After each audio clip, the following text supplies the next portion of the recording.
Hi everybody, Diana here at Heartfelt or at So Uncommon. We were trying a little 30-second timer so that you had a little bit to get ready. For some reason, it didn't seem to be counting down on my side. I didn't know if it was counting down on your side or not, so we just stopped that.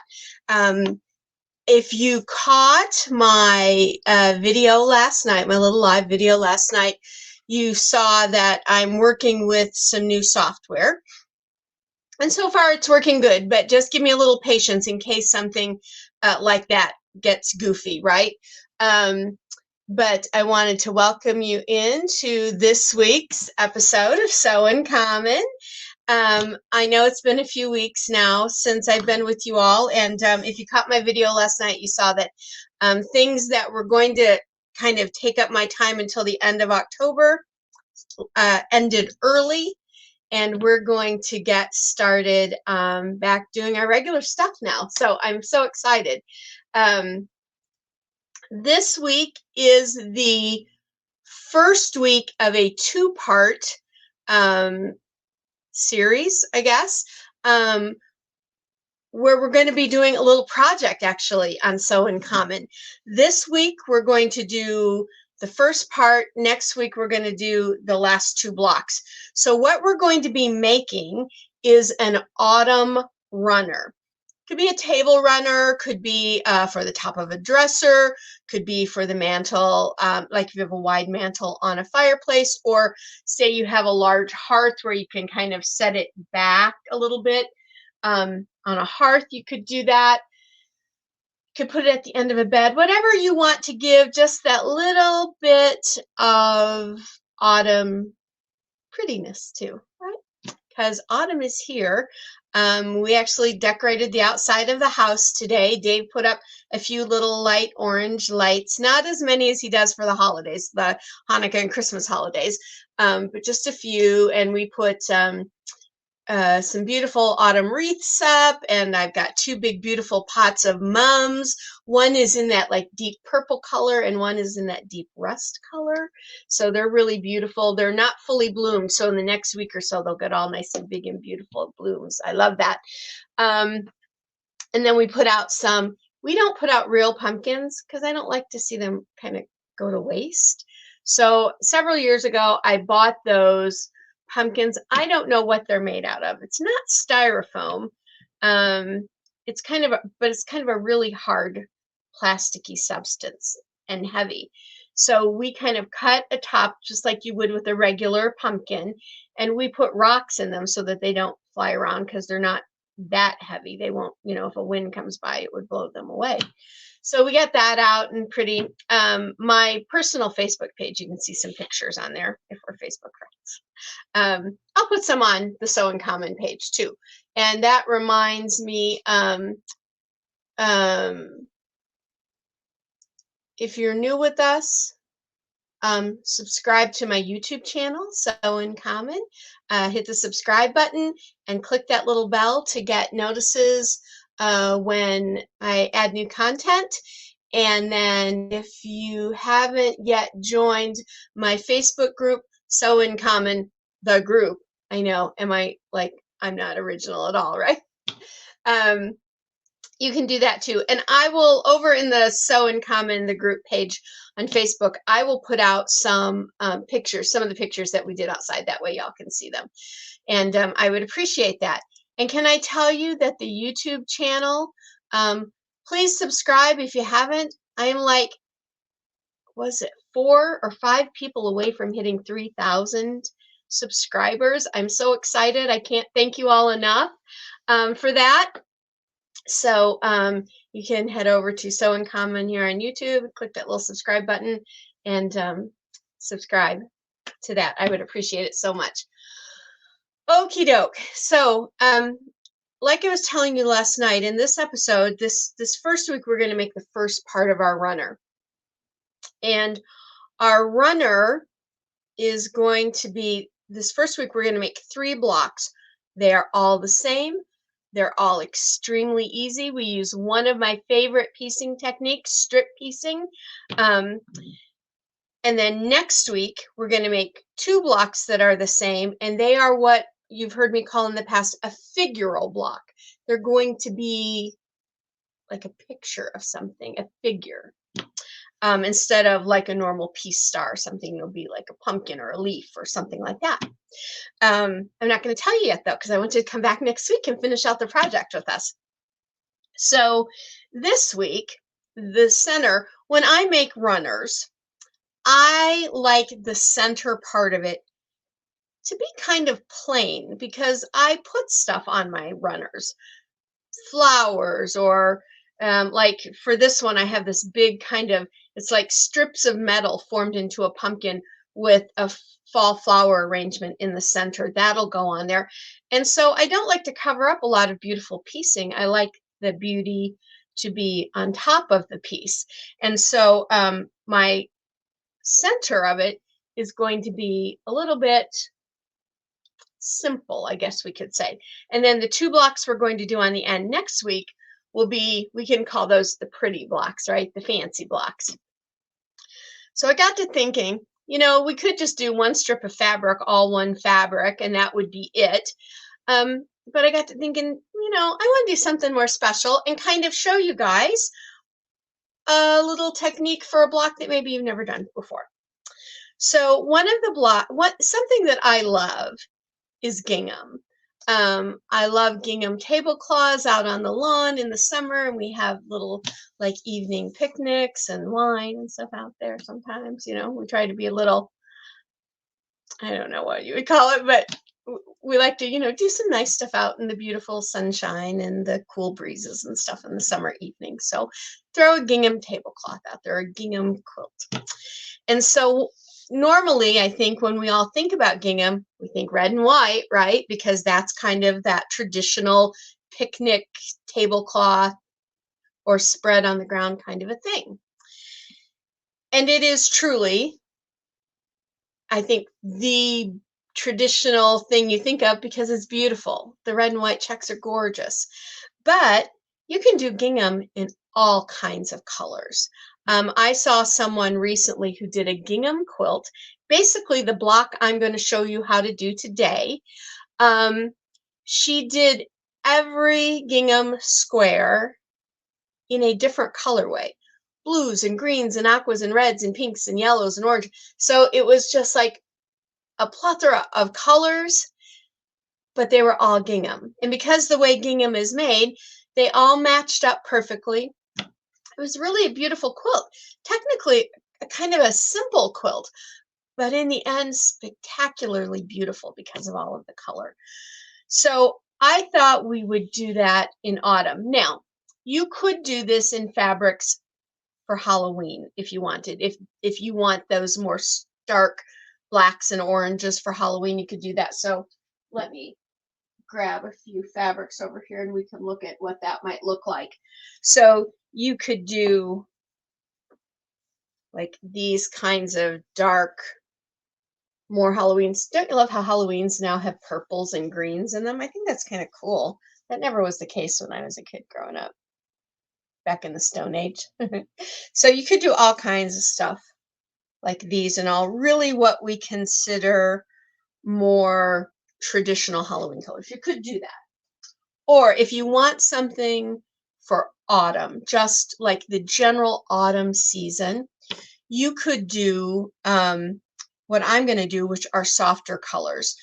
Hang on just 1 second. Let me grab one other colorway. I showed this in last night's video, but I'll show you now as well in case you didn't see it. That way you can see it too, in case the oranges and creams aren't your thing. So in last night's video, I said I was going to use Joanna Figueroa's Fig Tree, I think it's Pumpkins and Blossoms collection, because I love it. And I have a jelly roll and I have some Jolly Bars and all kinds of cuts. And when I went to get the little bit of yardage that I had to make some cuts, I didn't quite have the right combinations that I wanted. So I've set those aside because those are going to be in another beautiful quilted project. And so I pulled the things that were kind of closest to that idea. I pulled some Kimberbells basics. I pulled her, oh, it's this, guys, it's this right here. What's it called? Doodles? I think it's called Doodles. For some reason it's escaping me, but I think it's Doodles in the orange. I pulled that. This is my dark, so you're going to need a dark. And then I also pulled this basic. Can you see that? It looks like little quilted stars. These basics, I can't find specific names. They're just called Kimberbell basics. And so this is going to be my medium. And I'll tell you, you will need more of the medium than the dark or this light one coming up. So you'll need the most of the medium. Then you'll need the next one, you'll need the most of is the dark. And then I chose, you need a light. You can have a solid, you can have a tone on tone. Now I chose, this is a Kimberbell basic. This is the teeny tiny dot. I've shown you this before, that blue one, that kind of aqua-y blue one that I use a lot of. This is actually orange. And now I know it's a little hard to see. There's a red one too. And I had to put on the magnifiers and really get down in there to figure out which was red and which was orange. But this one's orange dot. So that's going to be my light. And you need the least amount, I think, of the light. Is that right? Yeah, I think so. So you need a dark, a medium, and a light. This is a fat quarter friendly block. So if you get 3 fat quarters, one of each of those, I think we'll have enough for all 3 blocks that we're going to make today. Now, we're going to do 1 block today here on the video, but by next Sunday's Sew in Common, you should have 3 of these made, okay? So what you want to do is you want to cut 1 2.5-inch strip by the longest width of your fat quarter. So 1 2.5-inch of the dark. You want to cut 2.5-inch strips from the medium. So in my dark, I cut 1 strip, 2.5 inches. Of my medium, I cut 2 strips. And of my light, I cut 1 strip as well. Once you have cut those, then we're going to piece them together to do the strip piecing. We're going to do 2 strip sets, basically. We're going to do a light medium strip set. I haven't really pressed this all that well yet, but the dark and the medium. So dark medium strip set. And then you're going to have a medium light strip set. Okay? Not difficult. You just have 2. And now, if regardless of your color scheme, that's how you want your strip sets to be: dark medium and medium light. Now, if you say, Diana, you know what? I'm just not into the oranges. They're not my thing. That's fine. That's perfectly fine. Autumn has some of the richest, most beautiful colors in them. If you think of jewel tones, dark purples, dark blues, dark greens, dark claret reds, all that kind of thing, those are all autumn colors. So you could pull anything in those golds. And so here was another set of fabrics I showed last night that you could use. So this could be a dark, this kind of a gold color. Then if I were going to use this print as my medium, and see how it has the blues. It's kind of a, I think I said last night it was a light gray background, but in all honesty, it could be just a little bit of a light taupe color. And it's got, it actually has gold and some of the rusty reds in it and blues and creams. And then for the light in that scenario, I chose this tone on tone cream. So you could do something like that. So any of those kind of fall rich jewel tone colors, any of the colors you see in the leaves. So you know how the leaves go from dark green to light green. So you could do a dark green and kind of a mid green and a really light green or a cream. You could do something like that. So if there's a color scheme that goes with your room that you're going to put your runner in, then go ahead and choose colors that work with that room. Now I'm going to do a little bit of a press here just to get a little bit of a wrinkle out of one of my strips. I had press, but it missed a couple spots. And so all you want to do is use a 1/4 inch seam allowance when you're doing your strip sets, which is kind of our standard, right? Is a 1/4 inch for quilting. So 1/4 inch seam allowance. You want your dark medium and your medium light. Now I'm going to flip the camera over. Now this works, you know, before how it went from this one to that one and you had to do the round robin? That shouldn't be the case anymore. So fingers crossed. I'm going to flip over to the overhead camera and give it a second to see if it comes in. Look, there it comes. So I'm going to take me out. I'm going to make that the main camera. Oops, it took the wrong one. Hang on. Let's go back again. Oh, here, I know what I want to do. Here we go. I want this one. There we go. So I'm going to switch these now. There we go. So I'm little now. You can still see me, but you can see the overhead camera better now. Let me see something here if we can do something. I'm going to remove that, and I'm going to remove that. There we go. Now you can really see. I know, kind of fancy, huh? You know, I've told you I've been working on this. You guys know I've been working on this whole camera issue thing for like a year. Finally, I found a system that works. So what we're going to do, y'all, is we're going to cut our strip sets into 2.5 inch sets. Now we can, if you are really brave and you want to stack your 2 strip sets and cut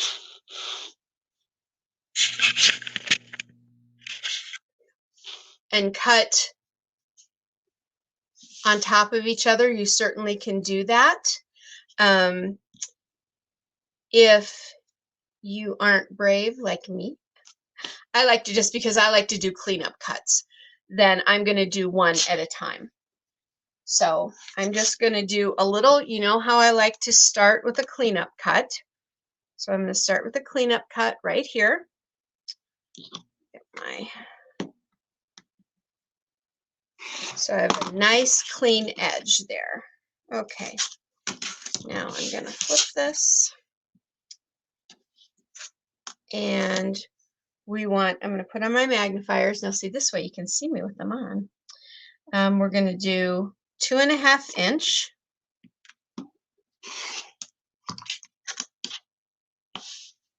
And so every few cuts, I will take a look at that edge and see if it's still true. If it is, then I'll keep going. But a lot of times after a few cuts, I need to do another cleanup cut. Things just, you know, things can be, I can tell like right here, I mean, I'm like threads off. So it would be super picky for me to do a cleanup cut. But, you know, probably like now I can tell that I'm off enough here that I need to do a cleanup cut. So I'm going to flip it back around and I'm going to do a cleanup cut. Because you want to keep your cuts as good, nice and straight as you can get them. Because just being even a little bit off over the width of your project will throw your project size out of whack. So, all right, there we go. Let's start again. And I'm just going to cut my whole strip set this way because I'm going to need them.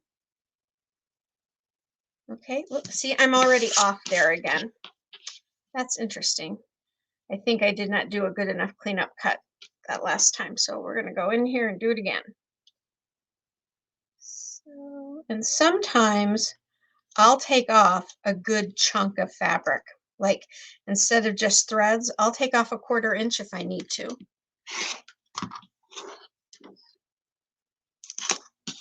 There we go. Yeah, that's much better now. Okay, so we're going to keep cutting. And you're going to do this with your dark medium strip set and your medium light strip set.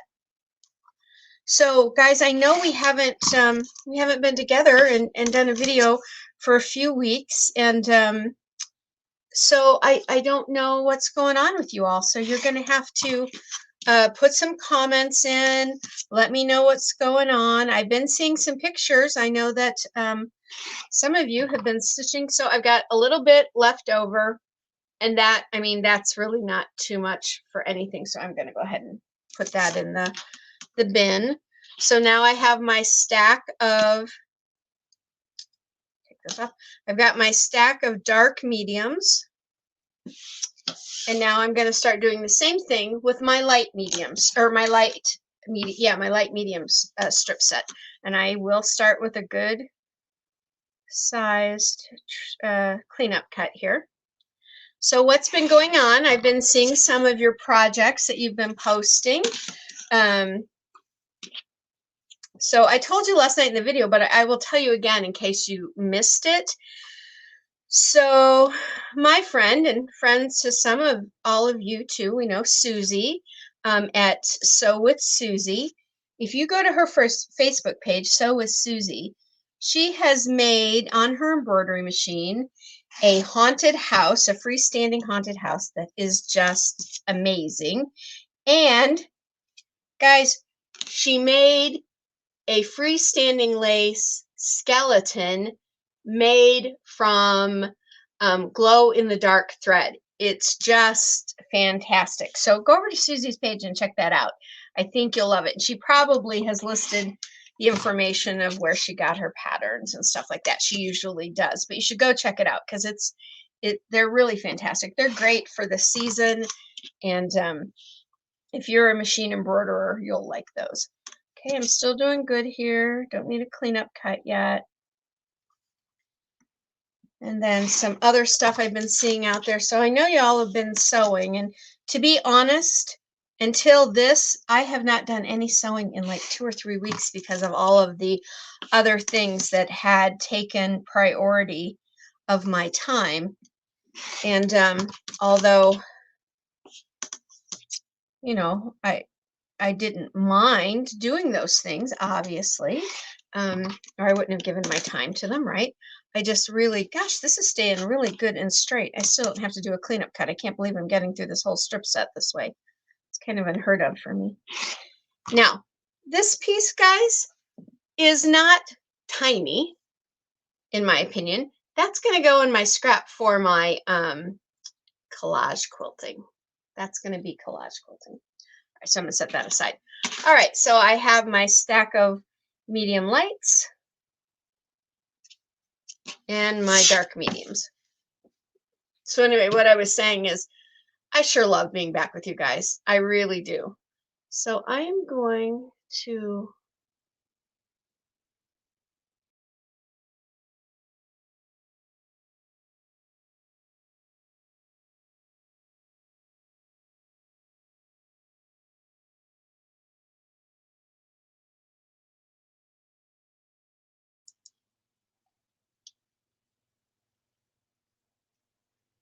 okay, I had to add me back in. If I take me out, my volume goes out. So lesson learned there. Because I know this is a little slow, and I thought if I took me out, maybe that would make this a little faster. All right, so now that we have all of these, we're going to put them together in our block. So we are going to start out with dark mediums. And we're going to do 3 sets across. Dark medium, dark medium, dark medium, 3 across. Then we're going to take our medium lights, medium light, medium light, medium light, dark medium, dark medium, and dark medium. medium light, medium light, medium light. I'm going to put all that up. So I have 1, 2, 3, I have 4 of these now. Oh, you know what? I didn't cut enough. So I need to make some more strip sets. So I would do another dark medium here. And then my 6th row, so 1, 2, 3, 4, 5, you're going to do 6 rows. I medium light, medium light. So I need to do, I'm missing 2 here. But you can see how that turns into the gingham. Isn't that kind of fun? Really simple that it turns out that way, I think. So what we'll do now, I'll add my rest of my piece in here in a little while.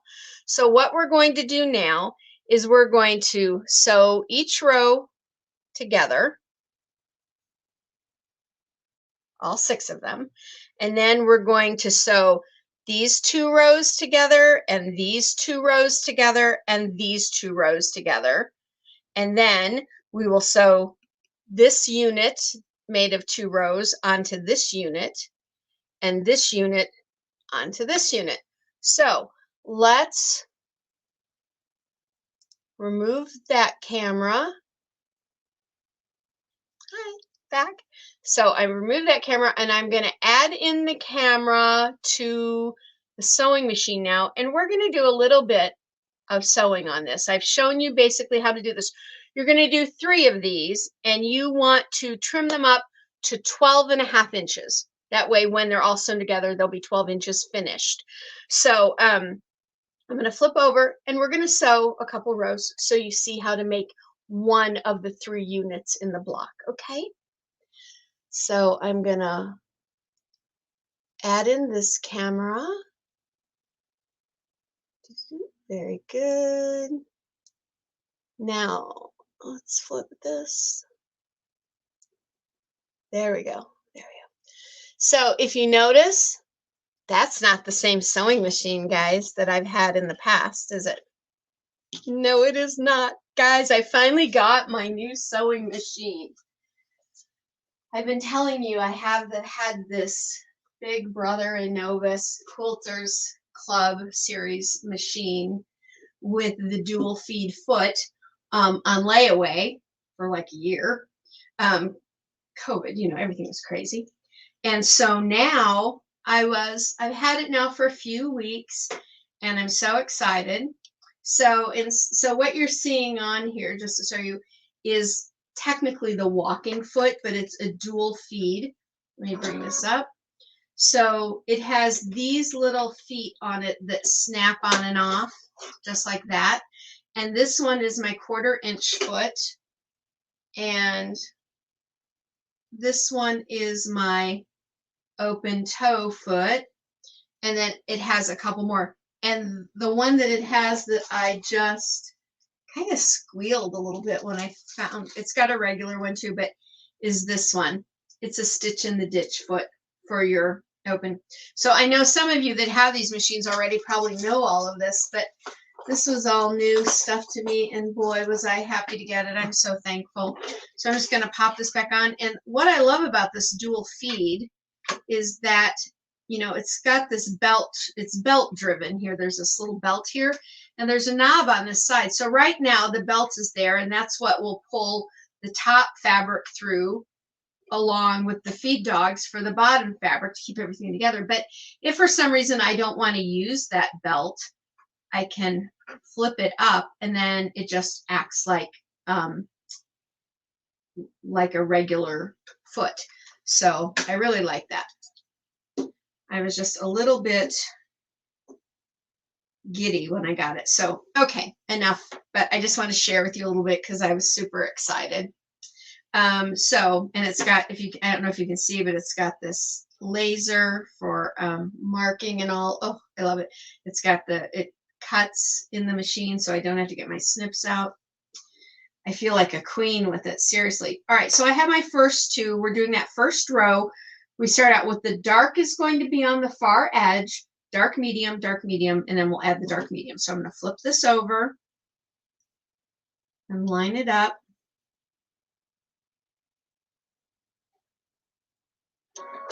And I'm going to put my foot down, put my needle down, and we'll sew. Oops. My thread came out. That's the one thing I've noticed. Now, if you have a machine like this that does auto cutting, my embroidery machine does auto threading and auto cutting, but it seems like when this one auto cuts, sometimes it cuts this upper thread in a way that it comes out of the needle and it has to be rethreaded. I mean, it's not that big a deal, but if you have a machine like this that does that and you know a trick for that, please put it in the comment and let me know, because I'm still getting to know all of these cool and groovy things that this machine does. And so if you want to share with me how you keep yours from coming unthreaded, let me know. Now, I suppose technically I could go in and pull that thread a little bit, but I don't really want to have to do that every time.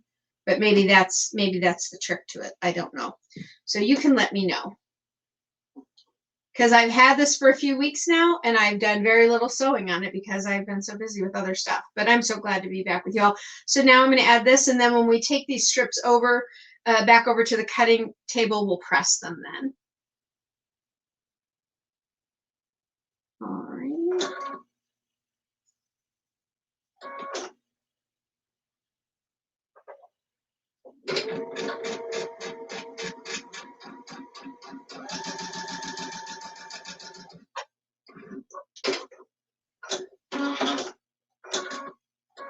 All right, so there's my first row, dark, medium, dark, medium, dark, medium. Now we're going to go ahead and do our medium and lights, same way. And we're going to do this to every single row. So you'll have 6 rows like this. And you'll make 3 blocks. And like I said before, you'll want them to be 12.5 inches trimmed up, so that when you sew everything together, it's a 12-inch finished block.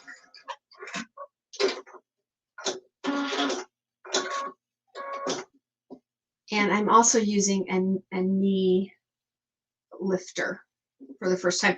Now, because as many of you know, I have a medical career and all in my past, using a knee lifter was not unusual, because we used to use them all the time at sinks so that we weren't getting our hands on faucets and all.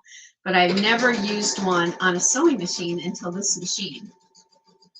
So I'm used to using them, but it took me a little bit to make sure and keep my foot out of the way of the pedal when I was lifting using the knee lifter. So it was a little bit of a learning curve there. Alrighty, so I'm back. I've got this, so I'm gonna take that camera out, put this camera back in, and it should come up here in just a second. There we go.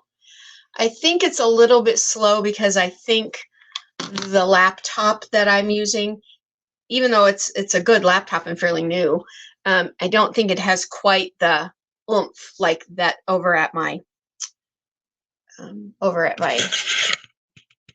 PC does. So I'm going to try to slide this over so you can see here. There, you can see this, right? And we're going to press this. Now, let me get my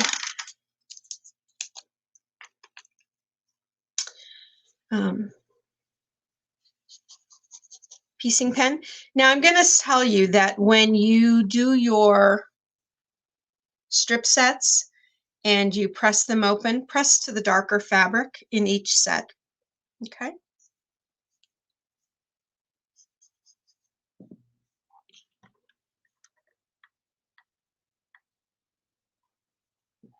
Okay. Ooh, that got a little hot. Hot. Cha-cha. Okay, we'll bring that up and we'll put our clapper on it, and we'll do the same with our, let's slide this up a little bit more. We'll do the same with our light medium set. So yes, it's wonderful to be back doing sewing, doing videos with you all. And now that I'm using this new system, I'm going to be doing some of these live so that we can all interact as I'm doing them. I think that'll be fun to do some more stuff together live. So be on the lookout. Coming soon at a Sew in Common near you. Okay. There's the clapper there. I'm going to turn it over and just give it one more. Clapper that. You know, I have videos in the past that tell you about the Acorn Precision Piecing Pen. So if you need to know about that, go to my Good Gadget series. I think I talk about this one in the very first episode of that series. Okay, now we're going to bring this back over. So now we're going to put these two together. So we have our, whoops, let me make sure I have that going in the right direction. Dark, medium, dark, medium, dark, medium. And medium, light, medium, light, medium, light. So technically, yeah, you've got all of those. I'm going to slide this out of the way. You've got all of these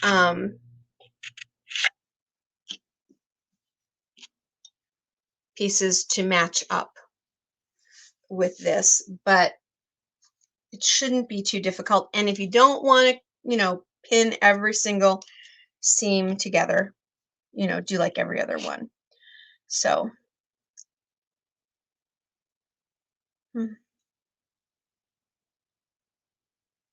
okay, so because I had you put all of these to the dark when you did your sets, if you'll notice here, they're all going to the same side. There's not one going one way and one going the other. But all you have to do is on the top, just flip your seam for now to that other side.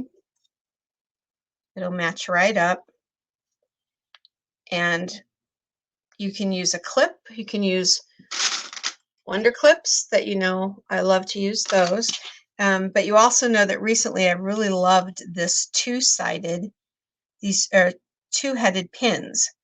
They just really hold your seam right where you want it to go. And they hurt a lot less actually than the little sharp quilting pins if I stick myself with them because they're bigger. So I don't know why, but they don't hurt quite as much. All right, so we're just going to keep putting these together. And this is a good time then when we're done with this for me to show you how I adjust these seams then when I press. Because you could do, well, you know what? On your light medium, to keep you from having to do this, on your dark medium strip set, press towards the medium fabric, because with a medium and a dark, you shouldn't have shadowing. So on your dark medium strip set, press towards the medium, and then on your medium light strip set, press towards the dark, like we normally would, and then these should all nest together. You won't have to do this flip and turn business that I'm doing now, because I know that makes some of you crazy. I just don't mind doing this because it's in my brain after all the years I've sewn to do them to the dark. It's just, that's how it goes. And I will do the pressing on that later, and I'll show you how I do that. Alrighty, so we have these together. We're going to go back over to our machine, and we are going to 1/4 inch right down there. So let me flip our cameras again. Remove this one, okay. And we're going to add in the other one. There we go, and I will slide it over. There we go. All right, so we're going to go back over to the sewing machine and sew this.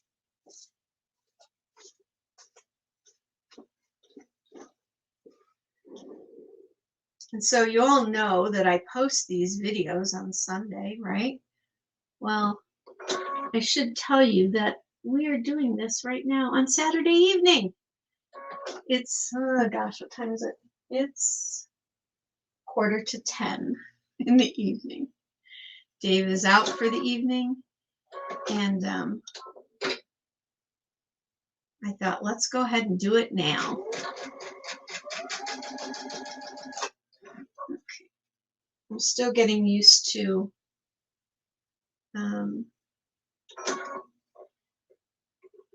this bigger foot on this dual feed to get used to taking my pins out. There we go. Whoops. See, I just did my knee lifter instead of my foot. Oh, goodness. It's a little bit, some of this fancy stuff on this machine is like learning all over again, but it's been fun. I almost did it again. For some reason, I have the idea that the knee lifter makes it go instead of the pedal. But what I love about this machine too is it's got this huge table. When I got this home, the table I had on my other brother was only as big as like a third of this table. I was kind of a little dumbstruck. This machine takes up my whole sewing surface, unlike my other one did.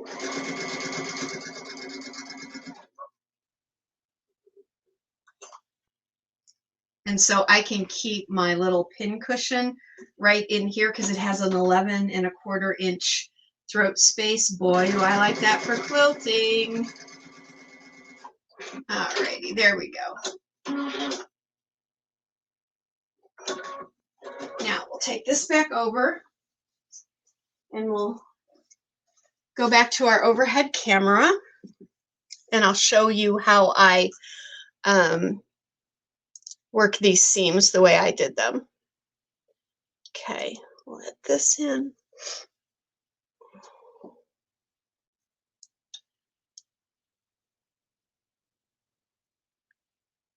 Should, wait, did it?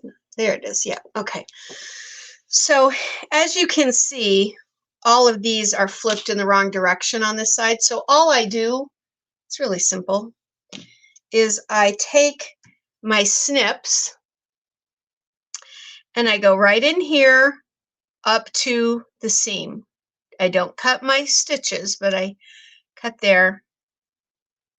And I just do that all the way down. And then what happens is this part of the seam will press back to its original side. So let me press these. Then what I do is I press them before I press my two pieces open. You can kind of see me there on the side doing that. And I'll show you what it looks like.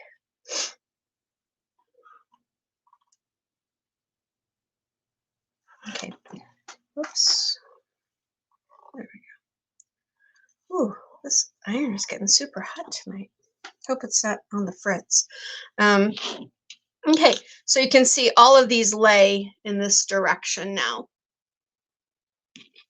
And these are all laying nice and flat. So what I'm going to do, because I am using, I'm doing a large strip here, instead of using the piecing pen, I kind of lay it out here and I take a little bit of my magic sizing. That's what I use. You can use water, steam, whatever you use for pressing. But I like that magic sizing. I've used it for years.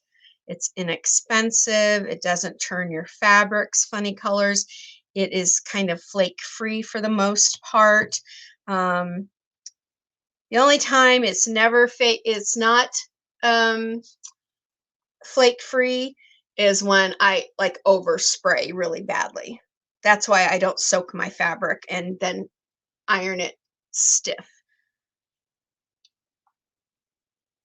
I don't think that is, oops, I don't think that's good for the fabric to do that. But if that's your thing, you can, and you like to do it. I'm not going to tell you no.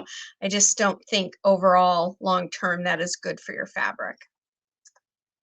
Just getting all of this pressed out. Alrighty, so now I have my first two rows together, and that is my top unit. So you'll have 3 units. You'll have that one, then you're going to sew these 2 together, and then you will sew these bottom 2 together, and then you'll put your top unit and sew it to your center unit, and your bottom unit to your center unit. Press it all out, and go ahead and trim it up to 12.5 inches, and 3 of them.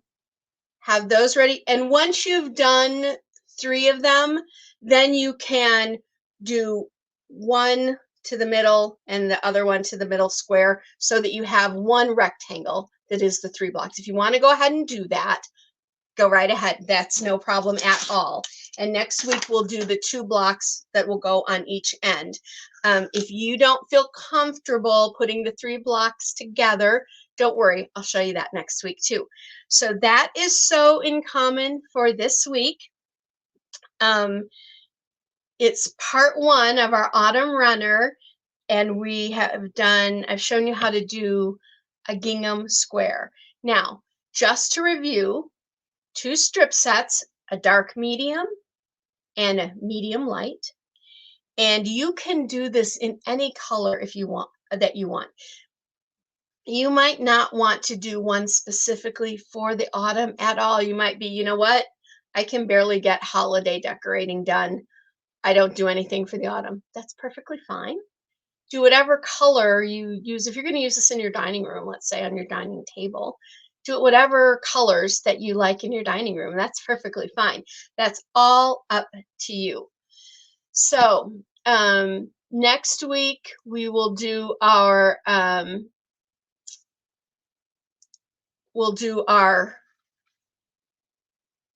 two end piece blocks, which will be figural. So you'll have 2 new techniques. You'll know how to do figural blocks. You'll know how to do the gingham blocks. So remember to subscribe here at YouTube. Go join Sew in Common, the group on Facebook, and show your pictures over there so we can see them. And if you have one of those big fancy machines, like I am fortunate enough to have now, and you have tips and tricks for me on like keeping it threaded and stuff when I use that auto cutter, because there could be a setting that I could change. I don't know yet. I haven't finished completely reading my book. But if you have tips and tricks on those types of machines, put them in the comments and let me know, because I certainly will enjoy reading them and learning something new from all of you. All right, everyone. As you can see, now I can tell you it's growing across the bottom. Go Sew Life Beautiful. I know you can. See you all next week. Bye now.